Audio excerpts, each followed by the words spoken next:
different approaches to carbon pricing and carbon taxation. And there are 68 or 69 fragmented systems. That's very difficult for business people to navigate from one country to the other, especially small and medium enterprises. So I think in order to make things more consistent, to set it, we must be very inclusive. We must make sure that it takes into account the concerns of developing countries, of the poorer countries. So just to be clear, it would be almost like a currency. It would have a value that would be traded up and down, but there would be one for the world, and that would ensure, would it, that if you saw in one market, for instance, a very high price of carbon, you couldn't suddenly then switch it to another part of the world, right. Excuse me, where the price might be much lower. Yeah, which is the so-called carbon leakage that we talk about. It would really make things much more consistent. Right. But it has to be designed in a way that it is also not consistent with the ability of developing countries to work within that system. What about a carbon border tax, which the EU has been talking about? A system whereby the large carbon emitters in one country couldn't export to another, undercutting those companies in these countries that are behaving more properly. Do you think that should be rolled out around the world? Well, let's put it this way. A carbon border adjustment or carbon border tax. Let's say that it's as an environmental policy. Environmental policies are not really against WTO rules unless they encourage protectionism. So we have to watch that it doesn't discriminate, especially against poor countries. But I think that the carbon border tax now, the devil is in the details.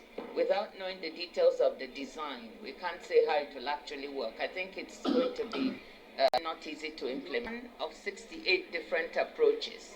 And that's why I think we need to approach the carbon pricing issue differently. Now, the OECD is starting some work, the World Bank and the IMF, and so is the WTO. So I think that leaders ought to call the four organizations and pull them together to develop a common approach. Ngozi Okonjo-Iweala, it's lovely to talk to you. Thank you very much for coming to be with us. Thank you.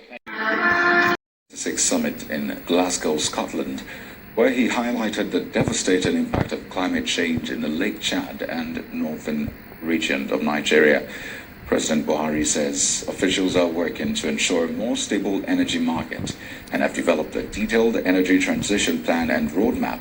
But he says attaining the global climate goal will require financial support to developing countries. Of the need for urgent action on the environment. Desertification in the north, floods in the center, pollution and erosion on the coast are enough evidence. For Nigeria, climate change is not about the perils of tomorrow, but what is happening today. Nigeria is committed to net zero by 2060. In our lifetime, Lake Chad has gone from a vast expanse of biodiversity to a shadow of itself. We are investing in renewables, hydro dams, and solar projects. Nigeria is not looking to make the same mistakes that have been repeated for decades by others. We are looking for partners in innovation, technology, and finance to make cleaner and more efficient use of all available resources to help make for a more stable transition in energy markets.